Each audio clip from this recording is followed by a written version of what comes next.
योग दर्शन समाधिपाद सूत्र संख्या 51 अंतिम सूत्र है। ऋतंभरा प्रज्ञा से क्या क्या लाभ होता है, इस विषय में चर्चा चल रही है। अवतरणिका है, इस प्रज्ञा से उत्पन्न संस्कार समुदाय का क्या होता है। जो ये उत्कृष्ट प्रज्ञा ऋतंभरा प्रज्ञा उत्पन्न होती है तो उससे और भी क्या लाभ होता है। इससे जो संस्कार उत्पन्न होता है नए नए, जो बताए थे पिछले सूत्र में, जैसे सामान्य व्यवहार में हम कार्य करते हैं तो उससे नया नया संस्कार उत्पन्न होता है और आगे आगे हम बढ़ते हैं। ऐसे ही ऋतंभरा प्रज्ञा, जो श्रेष्ठ प्रज्ञा उच्च प्रज्ञा उत्पन्न होती है तो उससे क्या होता है उस संस्कार समुदाय का। तो सूत्र 51 है, तस्यापि निरोधे सर्व निरोधात् निर्वीजः समाधिः। तस्य उस ऋतंभरा प्रज्ञा जनित संस्कार के भी रोक दिए जाने पर, सब चित्तवृत्तियों का निरोध हो जाने से निर्बीज समाधि होती है। सूत्रार्थ है, उस ऋतंभरा प्रज्ञा जनित संस्कार के रोक दिए जाने पर, सब चित्तवृत्तियों के रुक जाने से निर्बीज समाधि होती है। सबीज समाधि और निर्बीज समाधि। तो निर्बीज समाधि में क्या होता है उसको योगार्थ प्रकाश में हम देखते हैं। इस सूत्र में यह बतलाया है कि निर्बीज समाधि कब होती है। यहाँ पर निर्बीज समाधि का क्रम बतलाकर जीवात्मा की मोक्ष अवस्था का वर्णन किया है।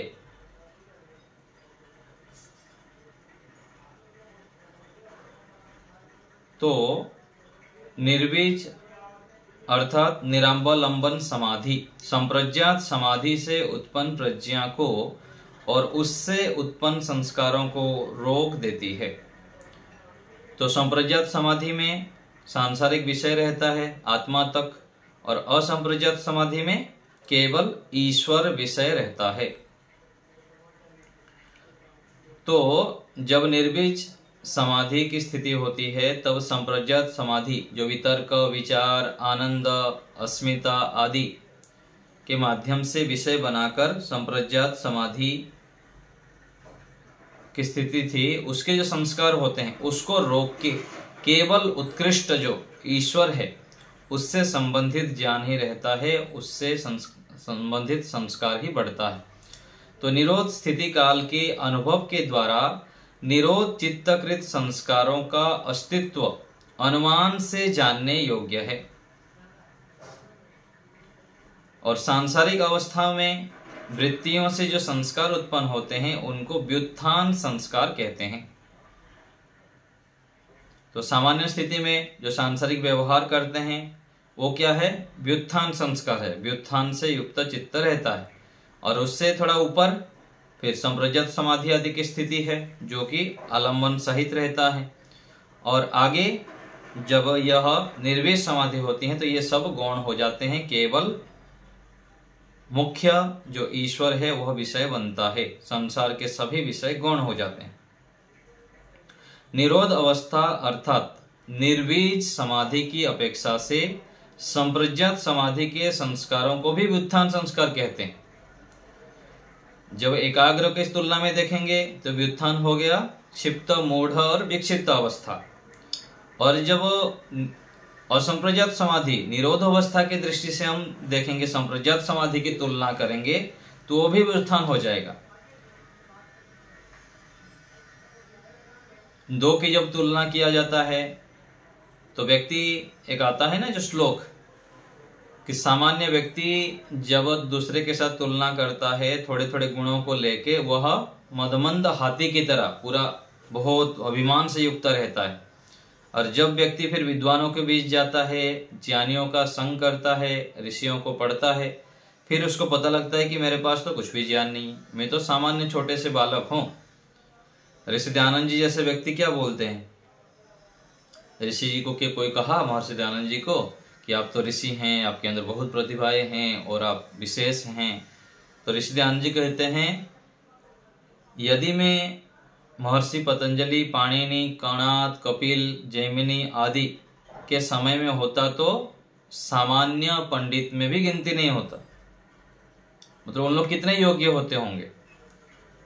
तो ऐसे ही जब हम तुलना छोटे लोगों के साथ अपना करते रहते हैं तो अपने आप को बहुत ऊंचा सोचते हैं, बहुत गुणवान मानते हैं। लेकिन फिर जो बड़ों के बीच में रहते हैं, हमारे से बहुत ऊंचे स्तर के जो योगाभ्यासी होते हैं, ज्ञानी होते हैं, उत्कृष्ट जिनकी स्थिति है आध्यात्मिकता में, तब उनकी तुलना में हम बहुत नीचे होते हैं।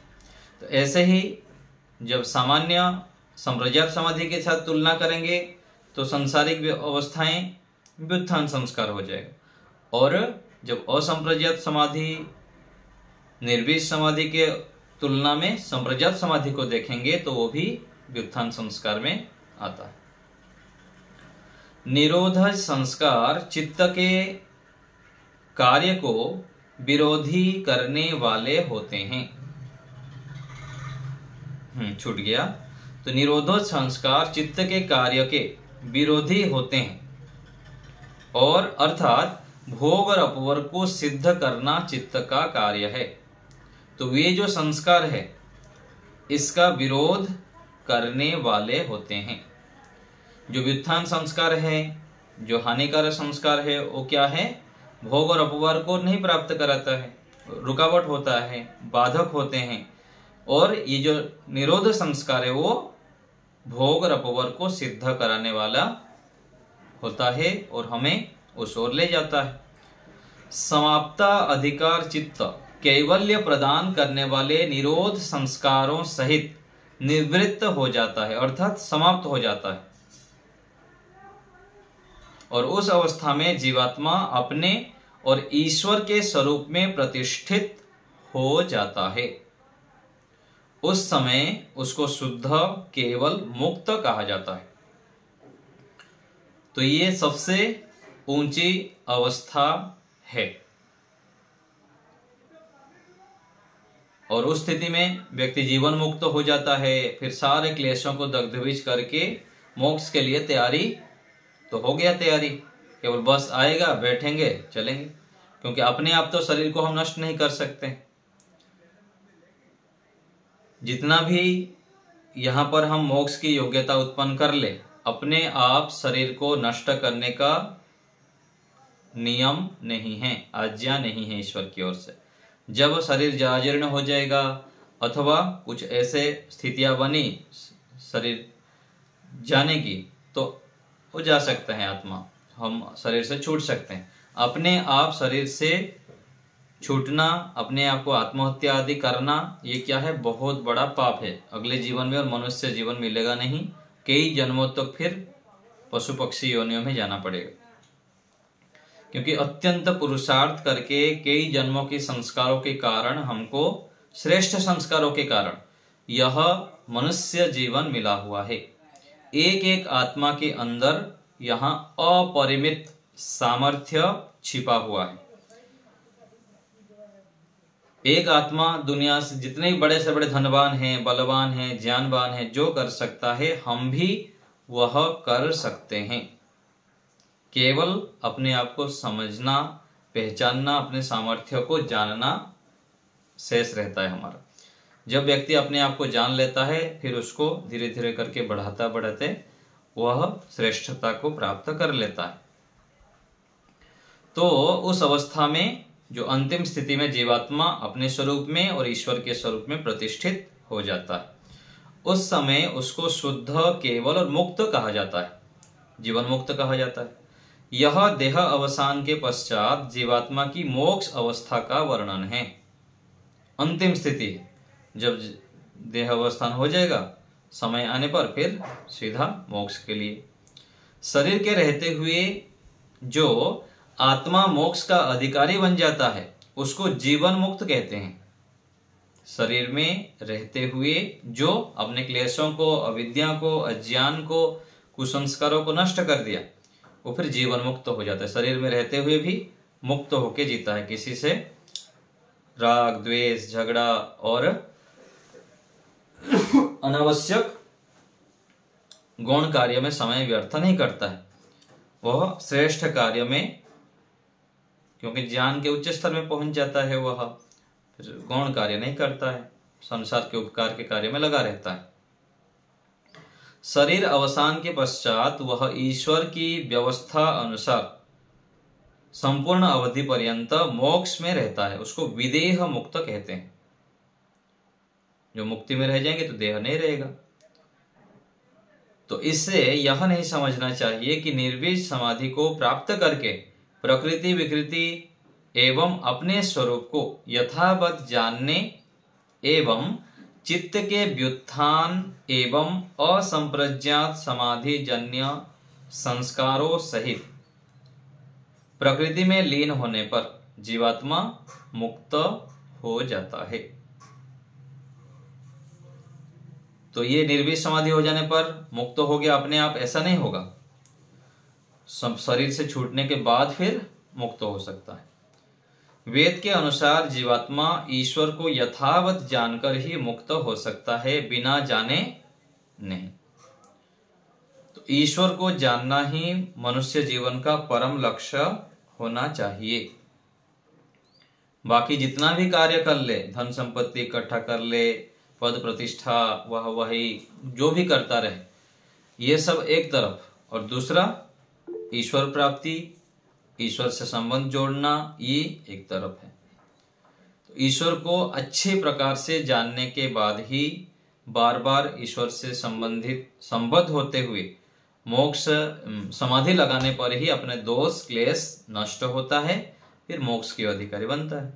तो यजुर्वेद में मंत्र भी आता है, वेदाहमेतम पुरुषम महांतम आदित्य वर्णम तमसः परस्तात् तमेव विदित्वा अतिमृत्युमेति नान्यः पंथा विद्यते अयनाय।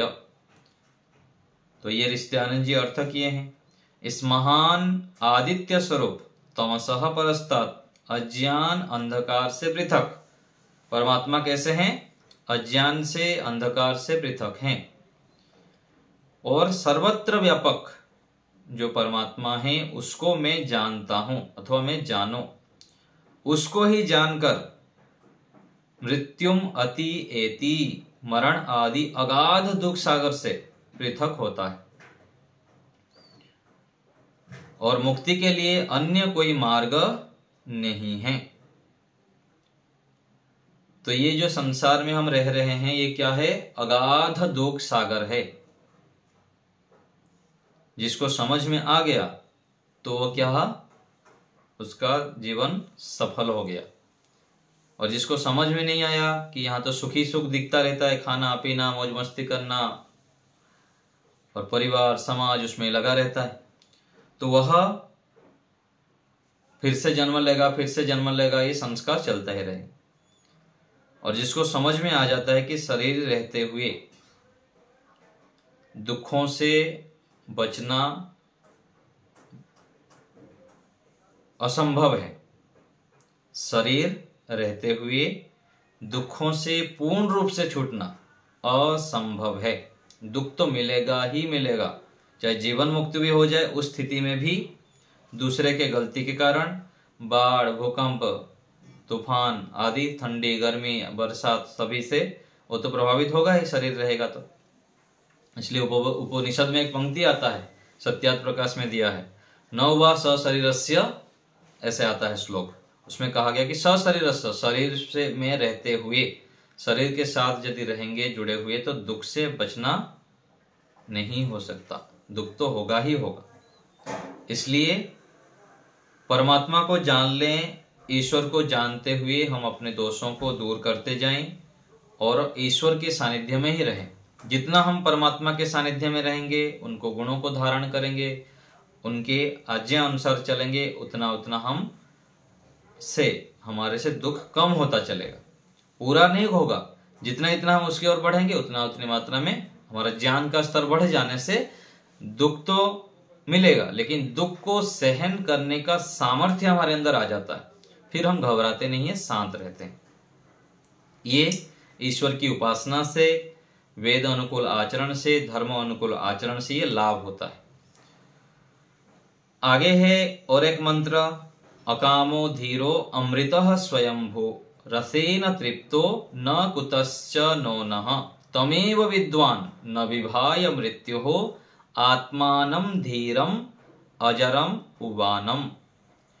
तो वह परमात्मा स्वयंभू है, स्वयं सत्ता वाला परमेश्वर सांसारिक पदार्थों की कामना से रहित है और ज्ञान स्वरूप हैं, अविनाशी हैं, आनंद रस से तृप्त हैं। और कैसे हैं परमेश्वर? अजरम युवानम आत्मानम, ज्ञानी है, जराहीन है, कभी भी बुढ़ापा नहीं आता, युवा रहते हैं। तो वह उस परमात्मा को ही जानने वाला मृत्यु आदि दुख से नहीं डरता है। सामान्य स्थिति में व्यक्ति मृत्यु से डरता है, कष्ट बाधाएं परेशानियां आने पर घबरा जाता है। इसलिए मुक्ति को प्राप्त करने के लिए ईश्वर को जानना अनिवार्य है। तो मुक्ति के विषय में एक प्रश्न उठता है कि विदेह मुक्त आत्मा संसार में पुनर्जन्म लेता है व नहीं लेता है? तो इसका समाधान यह है कि मोक्ष सुख भोगने की एक अवधि है, उस अवधि पर्यंत सुख भोगकर जीवात्मा अपने तुल्य पाप पुण्य के आधार पर संसार में फिर मनुष्य जन्म लेता है। तो मोक्ष सुख को एक सीमा पर्यंत भोगना इसलिए उचित माना जाता है कि जिन शुद्ध ज्ञान, शुद्ध कर्म, शुद्ध उपासना से मुक्ति मिलती है वो भी सीमित है और उनका फल भी सीमित होना चाहिए। तो सीमित भी कहा जाता है लेकिन वो भी लंबे समय तक बहुत शुद्ध और तृप्तिदायक आनंद में रहता है, फिर उसके बाद जन्म लेना पड़ता है। तो 36 सहस्र बार सृष्टि की उत्पत्ति, स्थिति, प्रलय का जो समय होता है उतने समय तक जीवात्मा मुक्ति में रहता है, ऐसा ऋषियों ने माना है। तो इसको 31 नील, 10 खरब, 40 अरब वर्ष कहा जाता है। तो इतने समय तक हम दुखों से छूट जाते हैं। यहाँ तो हर समय दुख होता रहता है, सुबह से शाम तक। सुबह नाश्ता नहीं करेंगे तो फिर दुख, ब्रश नहीं करेंगे, स्नान नहीं करेंगे और भी रोग आदि हो जाता है तो दुख दुख दुख लगा हुआ है। और इतने लंबे काल तक सुख कौन बुद्धिमान नहीं चाहेगा? तो जो बुद्धिमान है वह लंबे समय तक सुख प्राप्त करना चाहता है। जैसे सांसारिक भोगों को व्यक्ति भोगते रहते हैं तो उसमें क्षणिक सुख मिलता है, फिर दुख आ जाता है, फिर दुख आ जाता है। और उससे हटके जब हम आध्यात्म मार्ग पर चलते हैं, ईश्वरीय सुख की ओर बढ़ते हैं, तो हमें धीरे धीरे सुख की मात्रा हमारी बढ़ती रहती है। तो आदि शंकराचार्य ने भी मुक्ति से पुनरावृत्ति को स्वीकारते हुए निम्न बातें अपने भाष्य में लिखी है। जब तक ब्रह्मलोक में स्थिति है तब तक जीव वहीं रहता है, अर्थात अवधि की समाप्ति से पूर्व नहीं लौटता है। तो ये सब लिखा है। और दूसरे एक लिखा गया, तस्मात् अस्मात् कल्पात् ऊर्ध्वम आवृत्तिर गम्यते। यदि मुक्तात्मा का कभी ना लौटना अभिप्रेत हो तो यह पद का प्रयोग व्यर्थ हो जाए, इसलिए इस कल्प के अनंतर पुनरावृत्ति जानी जाती है। फिर से इतना लंबे समय सुख भोगने के बाद पुनः आना पड़ता है। शंका है, महर्षि दयानंद सरस्वती जी के अतिरिक्त अन्य किसी ऋषि ने जीव का मुक्ति से लौटना स्वीकार किया है हो, ऐसा प्रतीत नहीं होता। तो इसका समाधान कह रहे हैं कि महर्षि दयानंद सरस्वती जी ने ब्रह्मा से लेकर जैमिनी तक सभी ऋषियों की मान्यताओं को स्वीकार किया है। कोई अपनी नई मान्यता स्थापना नहीं की है, भिन्न भिन्न नहीं है दूसरे ऋषियों का और महर्षि दयानंद जी का। जब महर्षि दयानंद सरस्वती जी ने मुक्ति से लौटना स्वीकार किया है तो सिद्ध हुआ कि अन्य सब ऋषि भी जीव का मुक्ति से लौटना मानते हैं।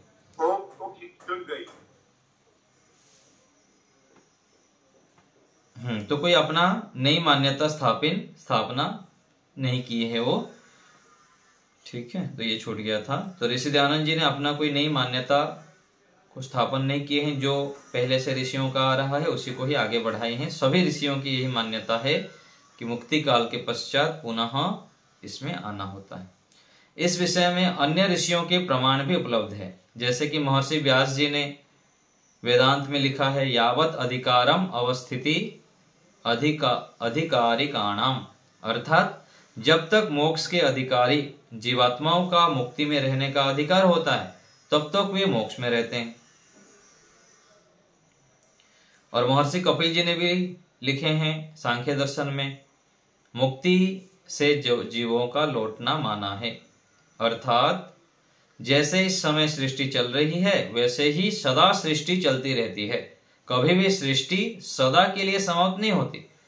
यदि मोक्ष में जाके सब रह जाएंगे तो फिर अगली सृष्टि कैसे होगी? फिर यदि मुक्ति से जीव लौटना ही नहीं तो जब सारे जीव एक एक करके मुक्ति में हो जाएंगे तब सृष्टि बनेगी ही नहीं, जो कि कपिल मुनि जी नहीं मानते। इसका अर्थ यह हुआ कि जीव मुक्ति से लौटते हैं तभी तो सदा सृष्टि चलती है। तो जीवात्मा की मुक्ति से पुनरावृत्ति ना मानने से क्या क्या दोष है? पहला, मुक्ति ज्ञान कर्म उपासना का फल है, ये सीमित होते हैं, इनका फल मोक्ष सीमित होना चाहिए, असीमित नहीं। यदि इनका फल ईश्वर असीमित देता है तो ईश्वर का न्याय भंग होता है। यदि बिना निमित्त ईश्वर फल देता है तो अन्यायकारी जीवों को भी मुक्ति में भेजना चाहिए, पशु आदि योनियों में भी नहीं। यदि बिना निमित्त के ईश्वर फल देता है तो अन्यायकारी जीवों को भी मुक्ति में भेजना चाहिए, पशु आदि योनियों को भी। तो इससे क्या पता लगा कि ईश्वर बिना निमित्त के फल नहीं देता है, कर्म हम जैसे करेंगे वैसे ही ईश्वर फल देता है। इसके विषय में मान्यता चला देते हैं कि ईश्वर के बिना पत्ता भी हिलता नहीं है, ईश्वर ही सब कुछ कर रहा है, सब कुछ व्यवस्था तो किया हुआ है, लेकिन हमको ईश्वर नहीं चला रहे हैं, हम स्वतंत्र करता है, हम चाहेंगे जैसे उस प्रकार से होगा। तो ईश्वर हमको चला नहीं रहे हैं, हम जैसे कर्म करते हैं अच्छे या बुरा उसका फल ईश्वर देते हैं, इतना हमको स्वतंत्र छोड़ रखें। तो निमित्त अच्छे कर्म करते हैं तो ईश्वर उसके अनुसार फल देता है और मुक्ति को भी प्राप्त कराते हैं। यदि जीव अनंत काल तक मुक्ति में ही रहे तो संसार नहीं रहेगा, क्योंकि जीवों की संख्या निश्चित है, एक एक करके सब जीव मुक्त हो जाएंगे और संसार बनना बंद हो जाएगा। लेकिन सिद्धांत फिर गलत हो जाएगा, हर समय सृष्टि के पश्चात पुनः फिर सृष्टि में फिर सृष्टि चलता ही रहता है। इससे पता लगता है कि पुनः उत्पन्न होते हैं। यदि सीमित कर्मों से मुक्ति अनंत काल के लिए मानी जाए तो सीमित कर्मों से बंधन भी अनंत काल के लिए मानना होगा, जो कि अनुचित है। तो बंधन न, सदा हम बंधन में रहेंगे, एक जन्म, दो जन्म, 100 जन्म, लाखों जन्मों के बाद फिर व्यक्ति सुधरेगा। जीवात्मा का इतना सामर्थ्य है कि जब वो पिटाई खाता है खूब तो बुद्धि उसका अकल आ जाता है और वो ठीक ठीक चलने लगता है। तो बार बार दुख होते होते होते होते व्यक्ति फिर एक दिन ना दुखी नहीं होना, मुझको सुख मार्ग पर चलना। व्यक्ति विषय भोगों को भोगता रहता है, फिर एक दिन लगता है थक जाता है, फिर रोगी हो जाता है, कमजोर हो जाता है, निराश हताश हो जाता है, फिर अध्यात्म मार्ग में आता है, फिर अच्छे काम करने लगता है, फिर धीरे धीरे मोक्ष की ओर बढ़ता है। तो इसलिए मुक्ति से पुनरावृत्ति मानना ही ठीक है। तो ये मोक्ष तक पहुंचने का समाधि पाद में बता दिए कि क्या क्या अवस्था हैं। तो पहले पाद की परीक्षा की तैयारी कर लेंगे हम, इसको पुनः आवृत्ति की दृष्टि से कुछ मुख्य मुख्य विषय तैयारी कर लेंगे। तो कुछ दिनों में प्रश्न पत्र तैयार हो जाएगा। जो परीक्षा देना चाहते हैं सूचना में दे दूंगा। प्रश्न पत्र तैयार के बाद आप लोग परीक्षा की तैयारी करके मुझको बता देंगे। अभी आप लोग को कुछ पूछना हो तो बताइए। बोलिए, बताइए। आचार्य जी नमस्ते। ये जो मुक्ति होने बाद फिर जीव आते हैं बोलते हैं ना, तो वो कब, मतलब सृष्टि जब शुरू होता है फिर से तब आता है, या इस बीच में मुक्ति पाने के बाद भी फिर कुछ दिनों के बाद फिर आता है, ऐसा कुछ हुआ? हमारा सृष्टि का जो काल है 432 करोड़ है। एक सृष्टि का जो काल है 432 करोड़। फिर ये सृष्टि के बाद फिर से वो नष्ट हो जाता है, फिर 432 करोड़ तक ऐसे ही पड़ा रहता है, कुछ भी सृष्टि नहीं चलता है। फिर उसके बाद पुनः सृष्टि शुरू होता है। तो ऐसे सृष्टि की उत्पत्ति और प्रलय कितना हो गया? 864 करोड़ वर्ष कि एक बार हो गया। ऐसे 36,000 बार सृष्टि की उत्पत्ति और प्रलय होना। इतने समय तक मोक्ष आत्मा सुख में रहता है। 864 करोड़ इंटू 36,000, इतने लंबे काल तक सुख में रहता है। फिर उसके बाद जब समय हो जाएगा फिर से आ जाएगा। सृष्टि के प्रारंभ में पुनः मिल जाएंगे। नहीं, जो अवधि पूरा हो जाता है, तो सृष्टि के प्रारंभ में हो, बीच में हो, जब भी उसके समय पूरा हो जाता है उसके हिसाब से ईश्वर फिर अपने कर्मों के आधार पर फिर सामान्य परिवार में जन्म दे देते हैं। ठीक है। और ये जो समाधि,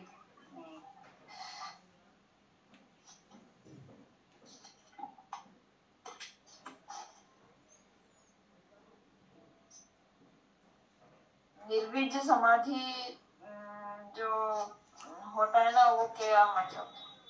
निर्विज समाधि अर्थात असंप्रज्ञात समाधि की उच्च अवस्था। समाधि की जो उच्च अवस्था है, साधना का उच्चतम शिखर है, उसको निर्विज समाधि कहेंगे। वहां केवल ईश्वर विषय रहता है और सारे क्लेश की दग्धबीज की ओर बढ़ता है वह, और पूरा श्रेष्ठ स्थिति है वो निर्विज समाधि की अवस्था है। यहाँ जो लिखा हुआ है, सांसारिक अवस्था में वृत्तियों से जो संस्कार उत्पन्न होते हैं उनको व्युत्थान संस्कार कहते हैं। तो ये व्युत्थान संस्कार पर उदाहरण कुछ होगा क्या? मतलब व्युत्थान संस्कार अर्थात चंचल अवस्था। व्युत्थान को ऐसे कहेंगे कि व्यक्ति चंचल रहता है, रजोगुण तमोगुण से युक्त रहता है। कभी कुछ निर्णय करता है, कभी कुछ करता है, कभी स्थिर नहीं रह पाता है, उसका मन एकाग्र नहीं हो पाता है। ये क्या है? व्युत्थान अवस्था है। और व्युत्थान से आगे बढ़ते हैं तो एकाग्र स्थिति है, फिर आगे निरुद्ध अवस्था है। तो ये स्थितियां हैं। तो जो चंचल अवस्था है, रजोगुण तमोगुण से युक्त अवस्था, उसको व्युत्थान अवस्था कहेंगे, है ना। एकाग्र और निरुद्ध अवस्था जो है ये उत्कृष्ट है, व्युत्थान अवस्था त्याज्य है। जी डॉक्टर साहब।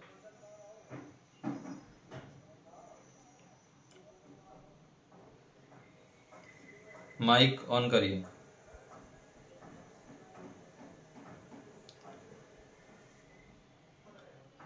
निर्मला माता जी बोलिए। हाँ गुरु जी ओम। बोलिए। तो जीवन मुक्त और विदेह मुक्त ये दो शब्द हैं। उसके आगे जो लिखी है 2 लाइन पर और 105 के पेज पे 2 लाइन, तो उस समझ ठीक से नहीं आया है। क्या लिखा है वहाँ पर? इसलिए ये नहीं समझना चाहिए कि निर्विज समाधि को प्राप्त करके प्रकृति विकृति एवं अपने स्वरूप को यथावत जानने एवं चित्त के विज्ञान एवं असप्रज्ञात समाधि जन्य संस्कारों सहित प्रकृति में लीन होने पर जीवात्मा मुक्त हो जाता है। हाँ, तो जब निर्विज समाधि हो जाएगी ना, जो विधेय मुक्त हो जाएगा, तो उसमें ऐसे नहीं सोचना चाहिए कि जब प्रकृति में लीन होगा तो उस समय जीवात्मा को मुक्त हो गया, ऐसा नहीं है। शरीर छूटने के बाद ही मुक्त होगा। निर्विज समाधि हो जाने पर फिर मुक्त सीधा हो जाएगा, शरीर छूट जाएगा, ऐसा नहीं है। शरीर, वो तो विधेय मुक्त अवस्था में रहेंगे शरीर में रहते हुए। फिर जब शरीर की छूटने की स्थिति बनेगी, शरीर से अलग हो जाएगा, तब फिर मोक्ष की ओर जा सकते हैं। बीच में मोक्ष की ओर जाना नहीं होता है, ये कहना चाह रहे हैं। ठीक है निर्मला माता जी।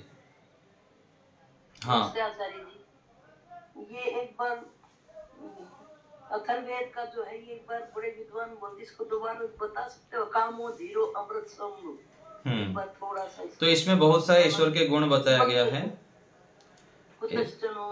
हाँ, इसमें परमात्मा के विषय में बहुत सारे गुण बताया गया है कि परमात्मा अकाम है, धीर है, धैर्यवान है, अमृत कभी मरते नहीं है, स्वयं अपने सामर्थ्य से ही सारे कार्य करते हैं, सदा से विद्यमान है, और न कुतश्च उनः परमात्मा रस से तृप्त है, रस से परिपूर्ण है। रस अर्थात आनंद, परमात्मा आनंद से परिपूर्ण है। परमात्मा में न कुतश्च उनः, न उनः, परमात्मा में कोई कमी नहीं है, वो समर्थ है।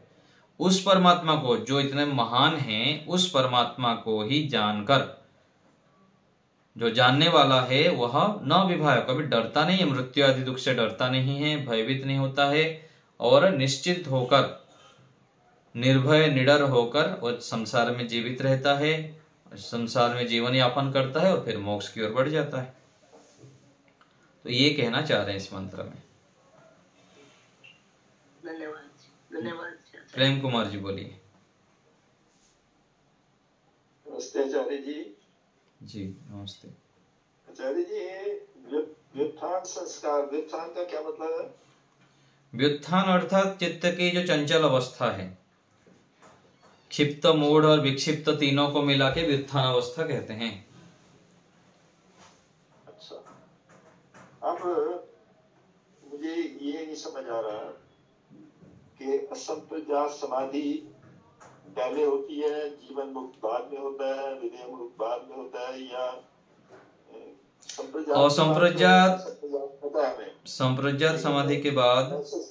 जी, प्रोसेस उसका बताइए। संप्रज्ञात समाधि के बाद असंप्रज्ञात समाधि, असंप्रज्ञात समाधि का बार बार अभ्यास करने पर क्लेशों का दग्ध बीज होता है, फिर जीवन मुक्त अवस्था होती है।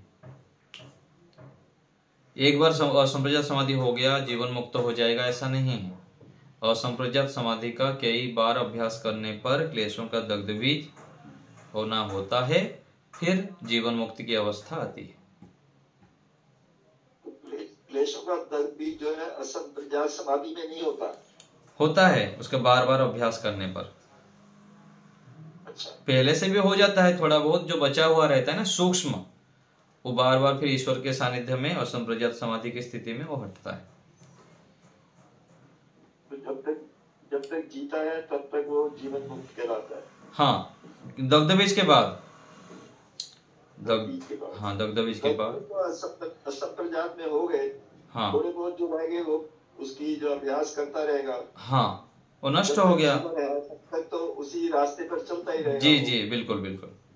तो वो जीवन मुक्त हो जाएगा। हाँ जी। और विदेह मुक्त क्या है? वही एक ही बात है, विदेह मुक्त बोल दीजिए, जीवन मुक्त बोल दीजिए। विदेह मुक्त तो ऐसा कह सकते हैं ना, विदेह मुक्त इसलिए कहना चाह रहे हैं कि जो मोक्ष की अवस्था है उसको विदेह मुक्त बोल सकते हैं। अच्छा, हाँ, उसको विदेह मतलब देह नहीं रहता ना वहां पर। हाँ, जीवन नहीं रहता। हाँ, और यहाँ जीवन में रहते हुए जब बोलेंगे तो वहां पर जीवन मुक्त बोल देते हैं, विदेह भी बोल देते हैं। विदेह मतलब और दूसरे अर्थ में होता है कि देह में रहते हुए वो अपने आप को देह से पृथक मानता है। यहाँ लिखा है शरीरावासन के पश्चात। हाँ, तो ये तो मोक्ष की बात का हो गया। और यदि शरीर में रहते हुए भी विदेह योगी बोलेंगे तो वो भी हो जाएगा कि शरीर में तो है लेकिन शरीर से पृथक रहते हुए अपने जीवन को जीते हैं, इसमें संश्लिष्ट नहीं होते हैं। हरीश जी।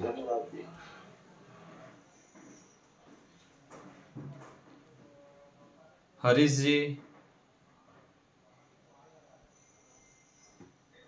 जी आचार्य जी, ये जैसे भी अपनी चर्चा हो रही थी कि 432 करोड़ वर्ष के बाद में समस्त सृष्टि जो है वो लय हो जाती है, फिर 432 करोड़ वर्ष तक वैसी ही रहती है, तो ऐसे टोटल हो गया 864 करोड़ वर्ष।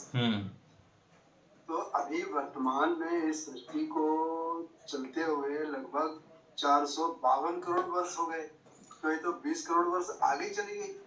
452 नहीं हुआ है, 1,96,08,53,हजार, तो दो करोड़ के आसपास चल रहा है अभी, और भी बहुत बचा हुआ है, और भी 2 करोड़ और 232 और इधर भी जोड़ेंगे तो और भी बचा हुआ है काफी अधिक।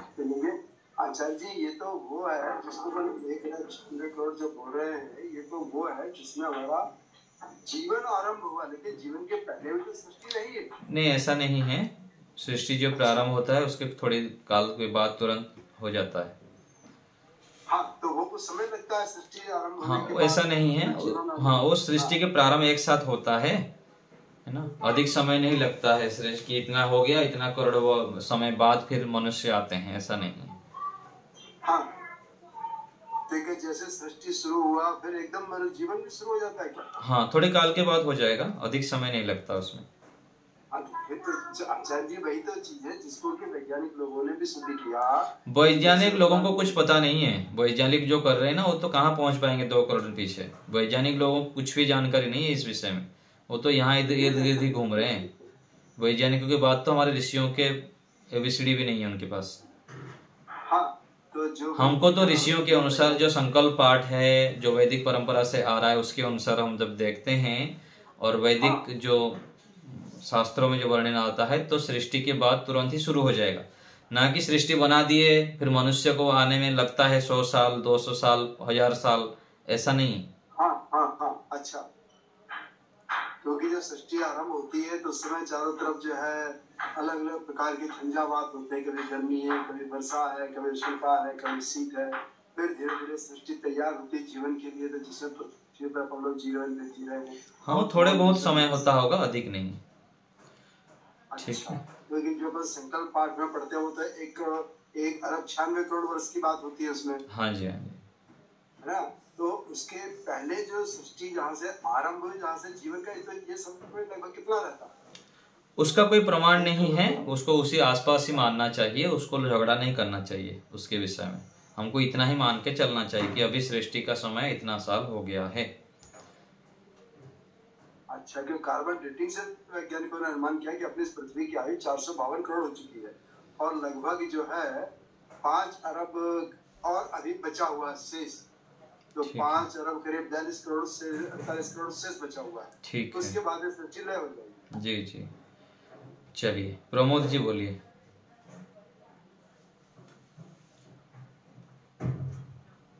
सुदर्शना बताइए।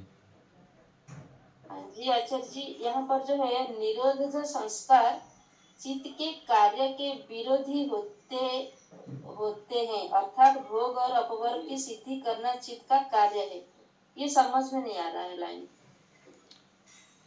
हाँ, तो इसमें ऐसे समझना चाहिए, जो सामान्य रूप से भोग अपवर्ग को सिद्ध कराने के लिए जो काम हम करते हैं ना, वो क्या है, जो व्यक्ति उससे जो मुख्य काम होता है ना, उससे गौण काम में लगा रहता है। और जब निरोधक संस्कार उत्पन्न होंगे तो जो गौण कार्य है उसको छोड़ के मुख्य काम में लग जाता है। फिर तो संस्कार के चित्त का जो मुख्य काम है उसको छोड़ देता है, उसके विरोधी होते हुए, विरोधी अर्थात विरोधी जो संस्कार होते हैं उसको हटा देता है, और श्रेष्ठ जो अच्छे संस्कार है उसको उत्पन्न करके विरोधी संस्कार को हटा के फिर भोग अपवर्ग को सिद्ध कराता है। ये जो निरोधक संस्कार है। तो आचार्य जी, वो योगी को तो खाली निर्विष समाधि में उसका तो अच्छे संस्कार सब उत्पन्न होंगे ना। वही बता रहा हूँ ना, अच्छे संस्कार जब उत्पन्न होंगे तो जो गलत संस्कार है, विरोधी संस्कार, उसको हटा देंगे, नष्ट हो जाएगा, ये कहना चाह रहे हैं। ठीक है। और ये जो समाप्त अधिकार क्या है? समाप्त अधिकार अर्थात जो चित्त के कार्य होता है ना, चित्त का कार्य क्या था, भोग और अपवर्ग को पूरा कराना। जो भी भोग अपवर्ग पूरा हो गया, जीवन मुक्ति की अवस्था बन गई, तो फिर समाप्त अधिकार हो गया ना, उसके जो कार्य था वो समाप्त हो गया। अच्छा। चित्त जिस प्रयोजन के लिए हुआ था वो प्रयोजन जब पूरा हो गया उसको समाप्त अधिकार चित्त कहेंगे, और उसके प्रयोजन को सिद्ध करा दिया। तब कैवल्य हाँ, फिर कैवल्य की अवस्था बन गई। ऐसे तो जीवन में रहते हुए हो गया, लेकिन रहते हुए जब हो गया तो उसको समाप्त अधिकार चित्त कह दिया गया। तो अपना प्रयोजन सिद्ध करा दिया, चित्त का जिस प्रयोजन के लिए बना हुआ था। अच्छा, ठीक है, धन्यवाद। ठीक है, नमस्ते आचार्य जी। हाँ जी। ये कई संकल्प पाठ में जो सृष्टि सम्मत है, ये मानते हैं कि सृष्टि सम्मत 1 अरब 97 करोड़ 29,49,100। वो मानते रहते हैं, लड़ाई झगड़ा चल ही रहा है, लोग यहाँ पर ऐसे चलता ही रहेगा दुनिया में, जो हमको अभी पता है उसको लेके चलते रहें, जो प्रमाणित होगा तब देख लेंगे।